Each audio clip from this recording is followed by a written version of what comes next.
굉장히 건강하시고 그 초반에 몸을 갈아서 넣어야 되는 그런 것들을 견딜 수 있을 만한 그런 체력과 그리고 그걸 즐길 수 있는 마음, 이 두 가지가 겸비되어 있고 어느 정도 지속을 할 수 있을 때 그 몇 년 후에 그 이후부터 이제 풀리는 거거든요. 또 작가님하고 저하고 공통점이 유튜브 채널을 운영하고 있다는 공통점이 있잖아요. 네. 근데 보면 유튜브를 시작하고 거의 99%는 시작한 지 얼마 이내에 접는다. 저희 구독자님들 중에 한 분은 바닥에 앞정이 쭉 깔려 있고 그 중에 하나 이렇게 딱 했을 때 하나 찝어서 올라오는, 거의 당첨되는 확률, 아까 당첨 말씀해 주셨잖아요.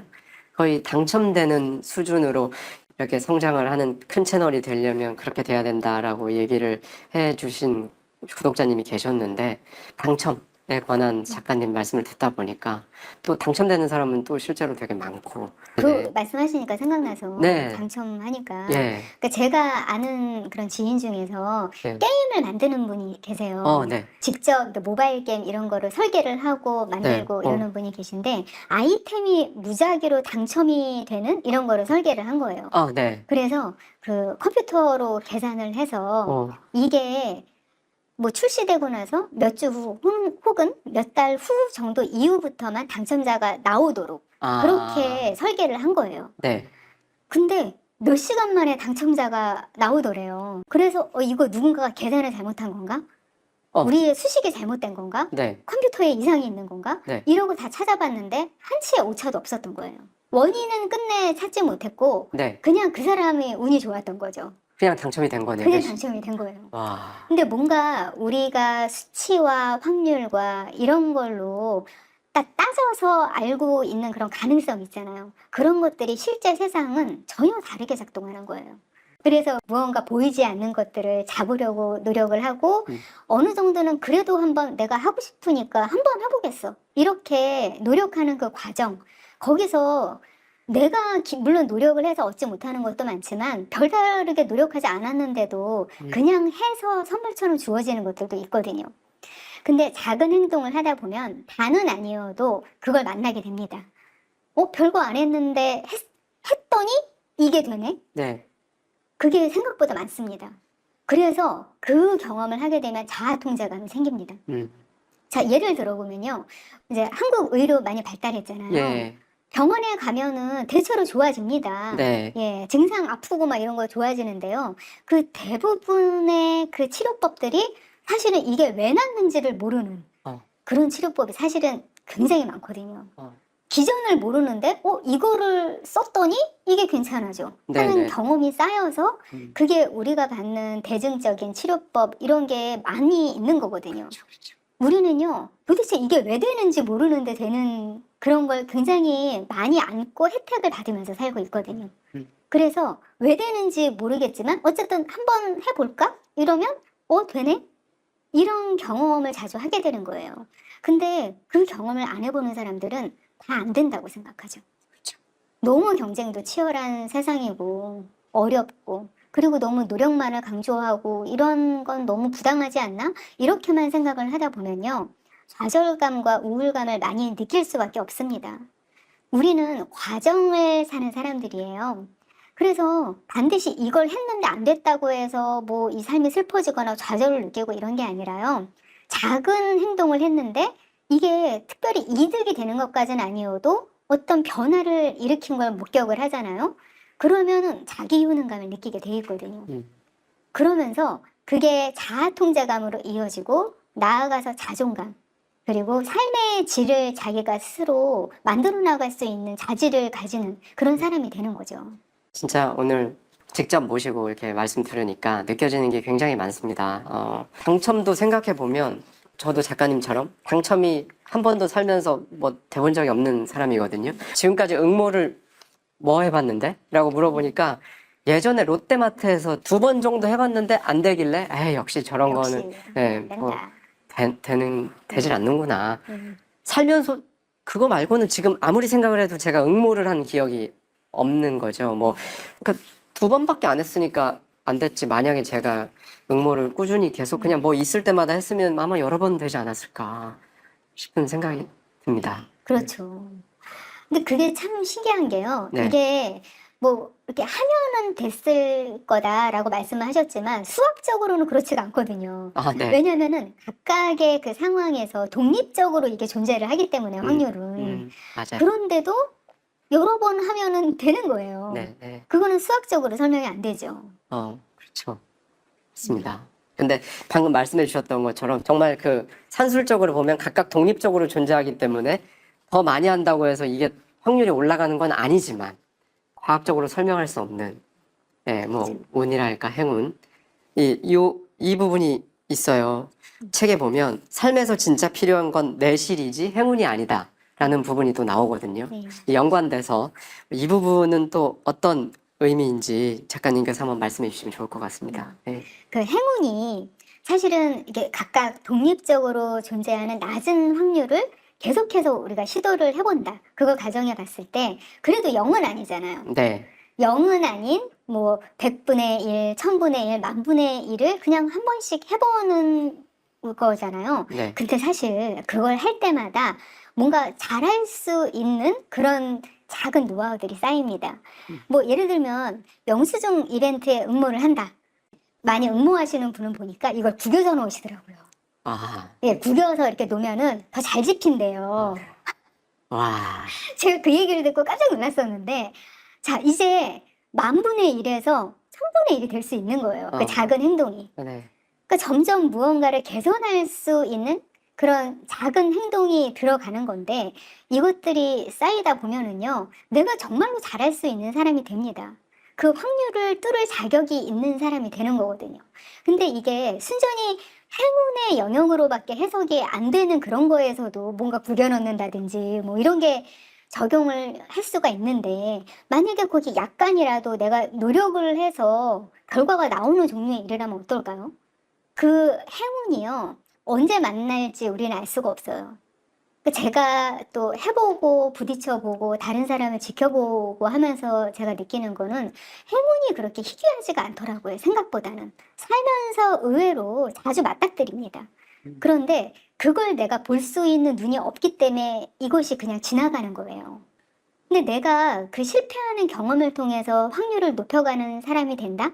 그러면 이제 스쳐 지나갈 행운이었을 일이 눈에 보이는 사람이 되는 겁니다. 그러면은, 나 이렇게 운이 좋은 사람이었네? 라는 생각을 하게 되는 거죠. 그러니까 그런 식으로 되어 나가는 거더라고요. 내가 그렇게까지 노력을 안 했는데 됐어. 이런 원리가 그런 겁니다, 사실은. 제가 그 부분 항상 궁금했거든요. 예.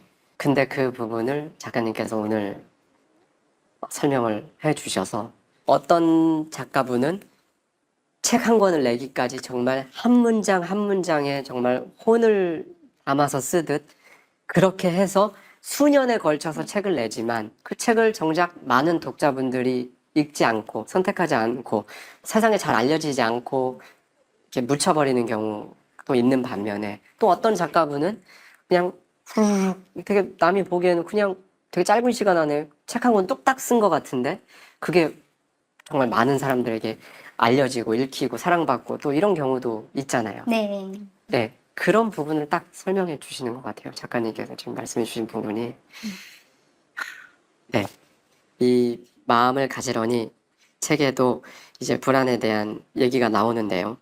사실 불안을 느끼지 않는 사람은 없을 거고, 그런데 어떤 사람들을 보면 마치 불안을 느끼지 않는 것처럼 이렇게 쭉쭉 해 나아가는 사람들이 있단 말이죠.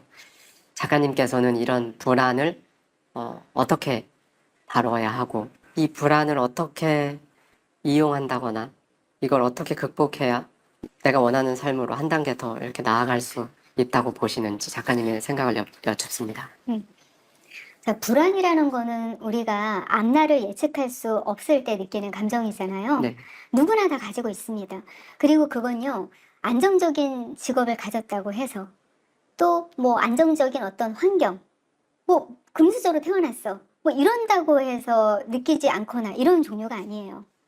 왜냐면은요, 우리는 정말 한 치 앞도 내다볼 수 없는 존재예요. 그걸 생각을 하면은 그 누구도, 가진 사람은 그걸 잃을까봐 불안하고, 또 갖지 못한 사람은 내가 이걸 얻지 못하면 어떡하지? 이런 생각 때문에 불안하거든요. 근데요, 결국 거기서 벗어날 수 있는 방법은 한 가지인데요. 저는 하루 단위로 사는 거. 그거를 정말 권하고 싶어요. 이게 뭐냐면은요. 내일 어떻지? 또 몇 달 후에 이러면 어떡하지? 몇 년 후에 이러면 어떡하지? 이런 생각들에 항상 사로잡혀 있으면은 언제나 불안할 수밖에 없습니다. 그런데요, 미래를 내다봤을 때 한 5년 계획? 뭐 대략 이 방향으로 내가 해놓겠어. 나는 뭐 은퇴를 별로 생각하지 않아. 제 경우에요, 이거는. 예. 딱히 은퇴를 나는 생각하지 않아. 그런데 지금 하고 있는 일을 그냥 성실하게 계속 해 나갈 생각이야. 그리고 중간에 변화가 있으면은 관찰하면서 그거대로 또 내가 콘텐츠를 다르게 만들지. 뭐 이런 생각을 가지고 있는 게 장기적인 제 계획이에요. 그렇지만 그 생각을 항상 하고 있지는 않습니다. 언제까지 이 유튜브 채널이 유지될 것 같아? 이제 뭔가 나도 변신을 하거나 이걸 확장을 해야 구독자가 유지되지 않을까? 조회수가 안 나오면 어떡하지? 이런 생각을 하지 않거든요. 왜냐면은 그게 걱정을 한다고 해서 변화가 없어요.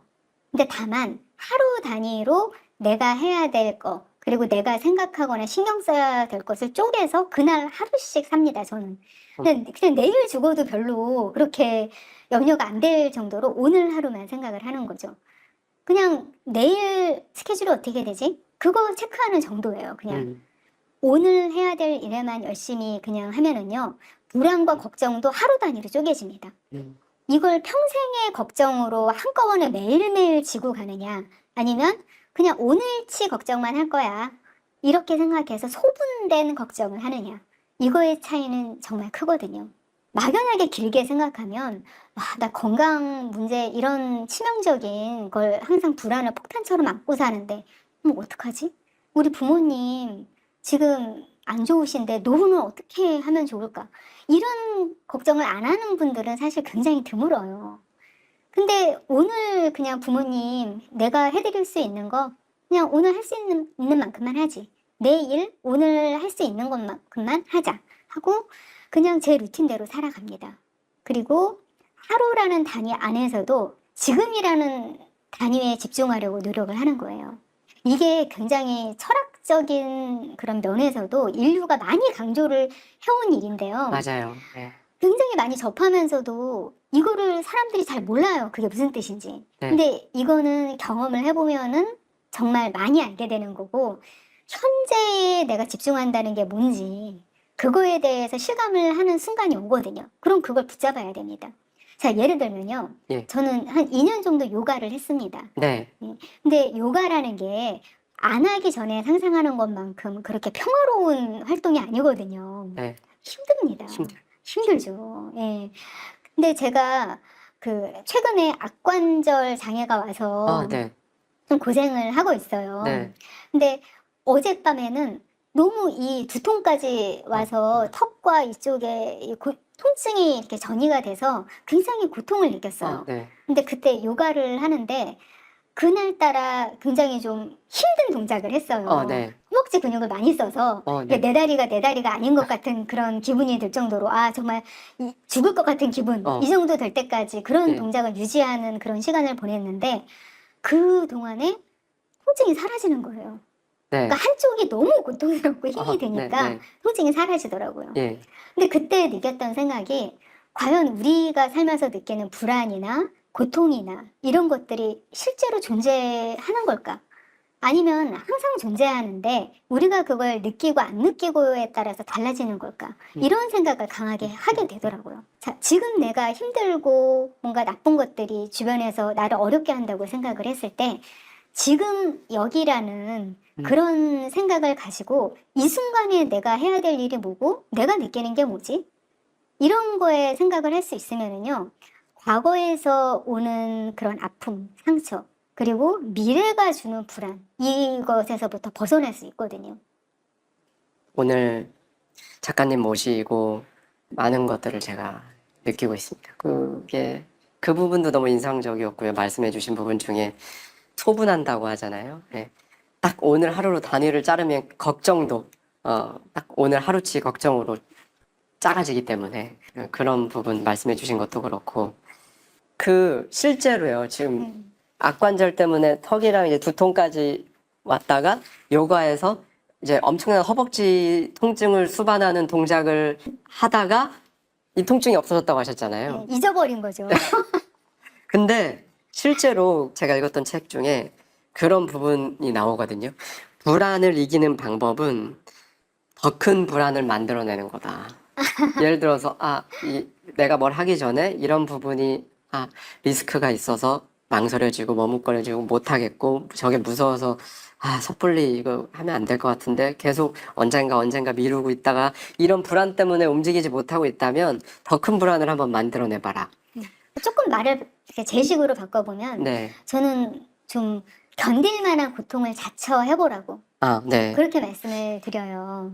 책에 그 부분이 있어요. 네, 네. 예. 행복을 위해서는 적당한 고통이 필요하다. 네, 맞습니다. 예. 예. 네, 행복을 위해서는요, 사실은 적당한 고통이 필요한데 그걸 다 모르거든요.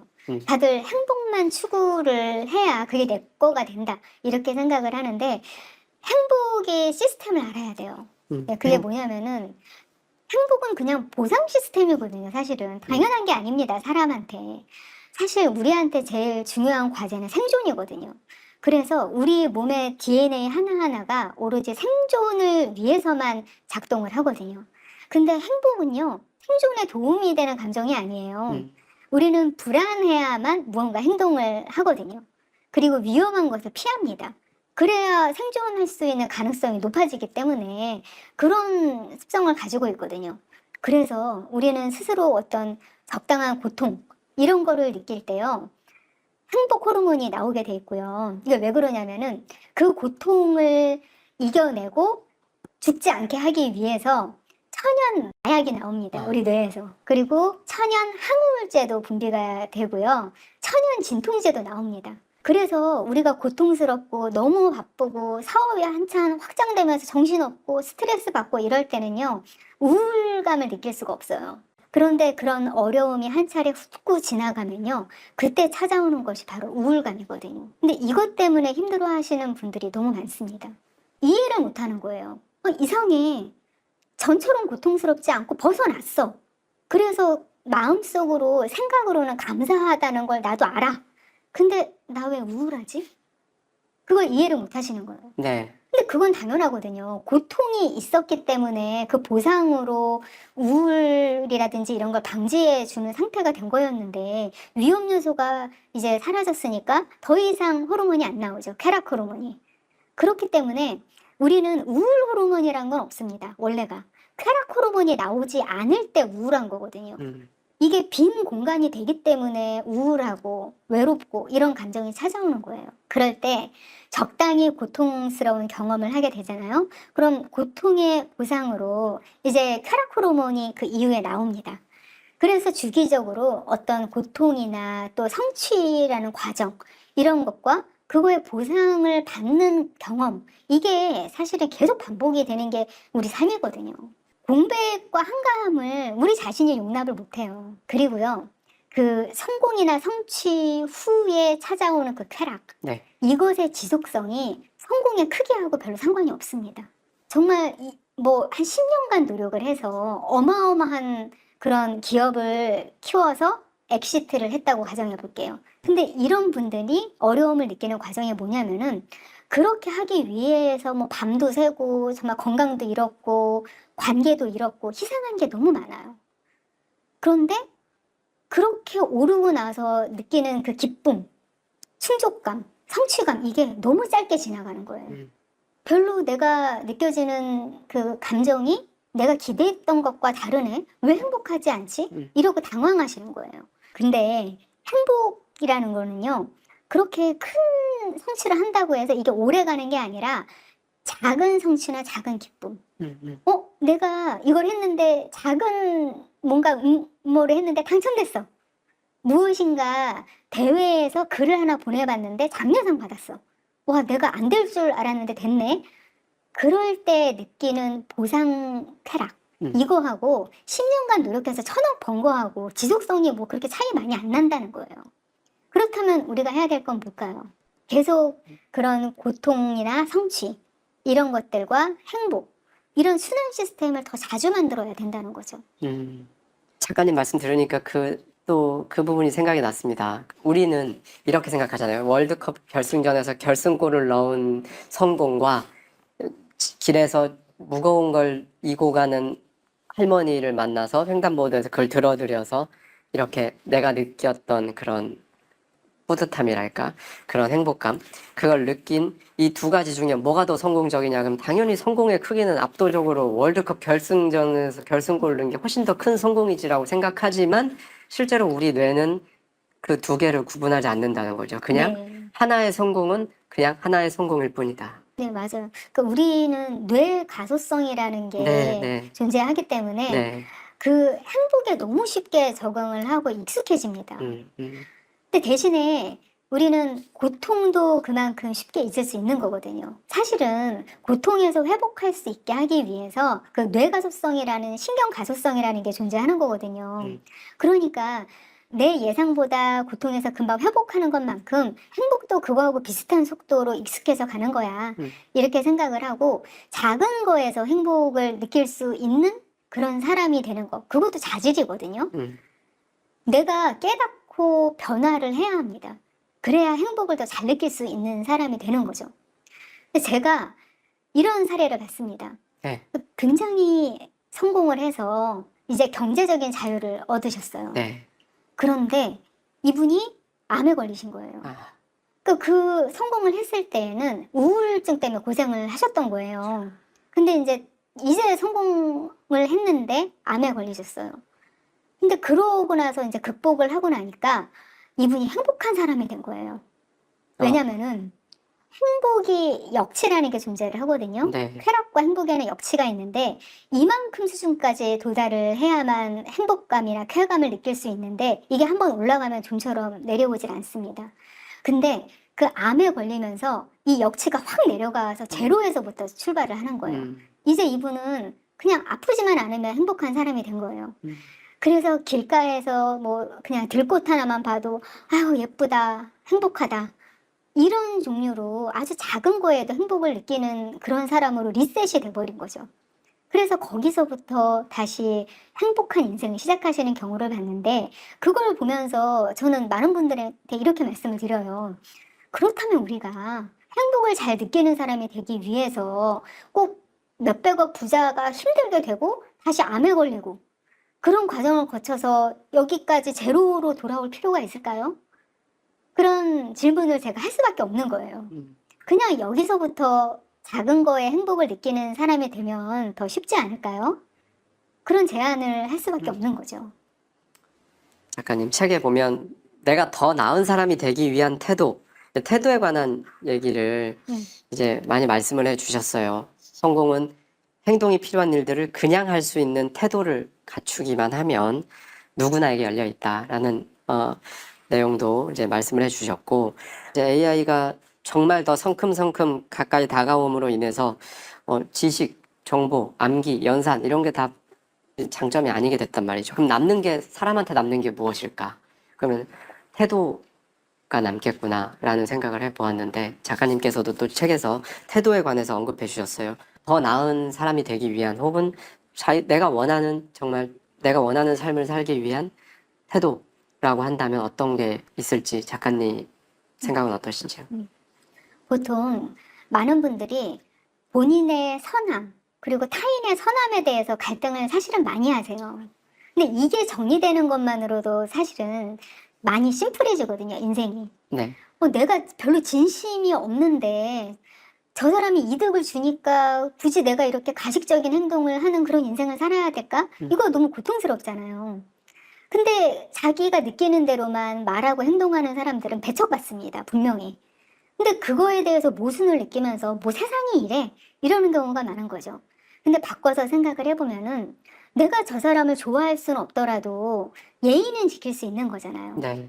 그냥 그거는 그 사람을 향해서 내가 위선을 떠는 게 아니라 그냥 사람으로서 태도로 관리하는 거죠. 내 입장에서 생각을 해보는 거예요.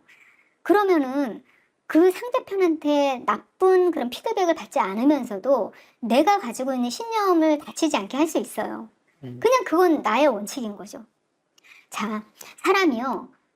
정말 감정의 지배를 많이 받는 그런 존재예요. 그건 생각보다 훨씬 더 심합니다. 우리는 이득에 의해서 또는 뭔가 논리에 의해서 결정을 하고 움직이는 존재 같잖아요. 근데 그게 아니었던 거죠.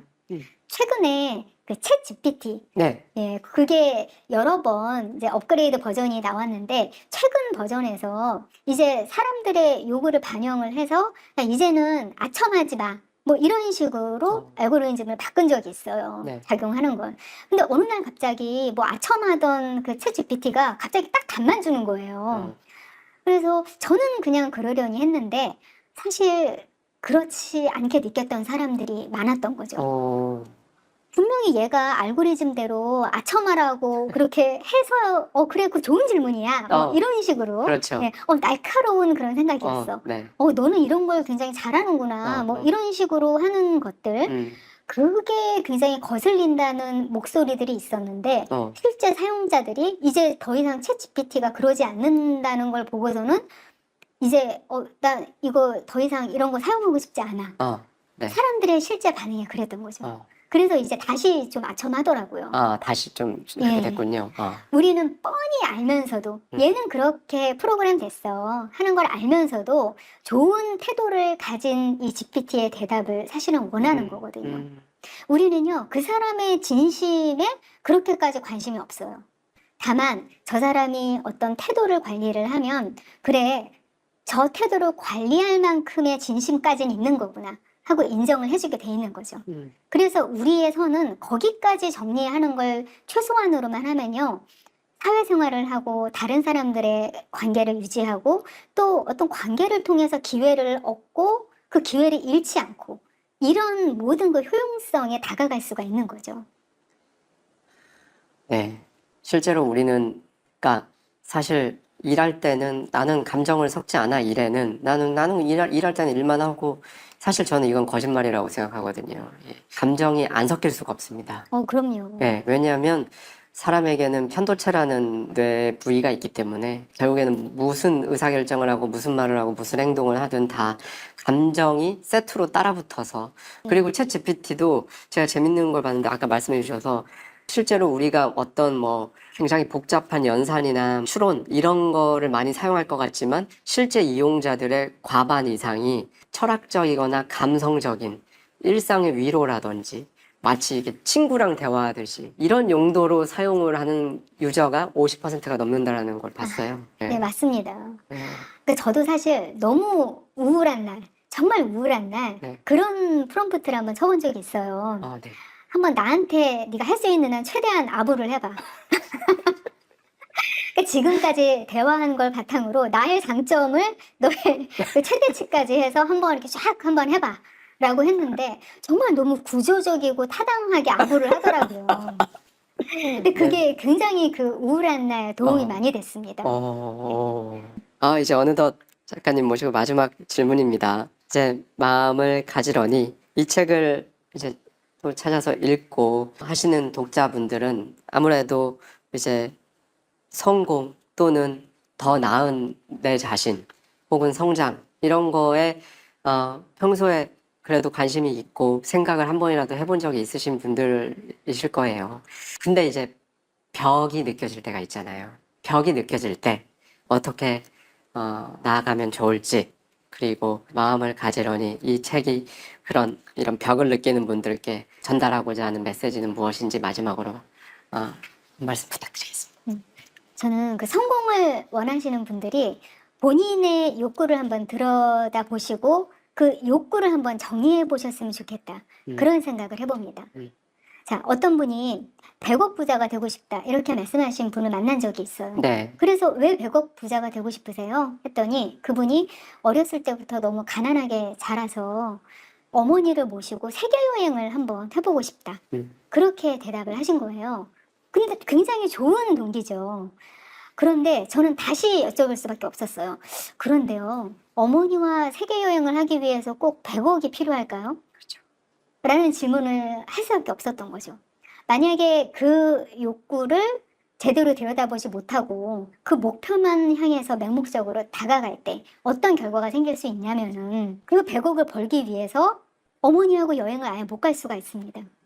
맞아요. 예. 그렇네요.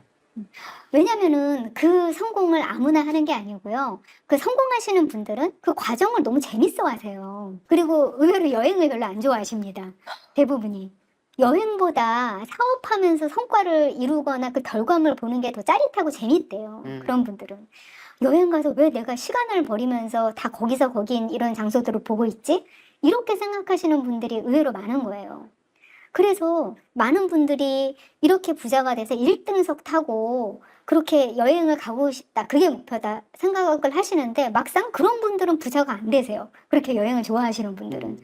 이게 굉장히 모순적이기는 한데 대신에 내 욕구를 정리를 하면 와, 나는 여행 가면서 사랑하는 사람과 새로운 장소를 보는 거 그런 걸 좋아하면서 내 인생의 가치를 느끼는 종류의 사람이야. 열심히 일하고 어느 정도 부를 창출을 적당히 하면서 내 그런 삶을 즐기고 싶어. 이런 식으로 내 욕구를 알고 이렇게 정리를 해놓으면은 그 이상으로 나아가지 못하는 자신의 현실에 괴로워하지 않을 수 있어요. 근데 그건 굉장히 중요한 거거든요. 네. 누구나 다 성공을 할 필요는 없어요. 물론 성공이라는 거는 다 기준이 다르긴 하지만 보통 뭐 100억 부자, 200억 부자, 뭐 경제적인 자유 이런 단어로 이야기를 하죠. 근데 그런 분들도 그 과정을 넘기는 하는데 그게 얼마나 처절한지는 저는 너무나 많이 봐왔습니다. 예, 그분들이 초반에 어느 정도 성과를 가져야만 그 과정을 넘을 수가 있어요. 정말 너무나 처절한데 그래서 보통 성공하시는 분들은 체력이 일반인하고 급이 다릅니다. 굉장히 건강하시고 그 초반에 몸을 갈아서 넣어야 되는 그런 것들이 견딜 수 있을 만한 그런 체력과 그리고 그걸 즐길 수 있는 마음 이 두 가지가 겸비되어 있고 어느 정도 지속을 할 수 있을 때 그 몇 년 후에 그 이후부터 이제 풀리는 거거든요. 그 이후부터 좀 나아집니다. 근데 그때까지 버틸 수 있는 그런 마음과 체력이 안 되시는 분들 그런 분들은요 좀 욕구를 정리하시는 게 필요할 것 같아요. 내가 어디까지 만족할 수 있는가. 예. 그러면은 훨씬 더 행복을 누릴 수 있고 내 쾌감 역치를 찾는 데도 굉장히 도움이 되고 그리고 이 현재 이 중립적인 상태를 행복한 상태로 끌어오는 그런 거에도 도움이 되거든요. 정말 모두 행복하시면 좋겠습니다. 네. 오늘 가장 많은 깨달음과 많은 걸 느낀 사람은 저였습니다, 여러분. 네. 저희 구독자님들도 오늘 저와 남인숙 작가님이 나눈 대화에서 마음을 가지런히 할 수 있는 해답을 찾으셨기를 바라겠고요. 사실 오늘 저희가 나눈 얘기는 책에 있는 내용 중에 일부에 불과하기 때문에 오늘 저희가 나눈 대화를 듣고 이 부분 좀 더 생각해보고 싶은데 알고 싶은데 하시면 마음을 가지런히 책에 친절히 작가님께서 써주셨으니까요. 한번 읽어보시면 좋을 것 같습니다. 네, 긴 시간 동안 오늘 이렇게 좋은 말씀 많이 들려주셔서 다시 한번 감사합니다. 고생 많으셨습니다, 작가님. 감사합니다. 감사합니다.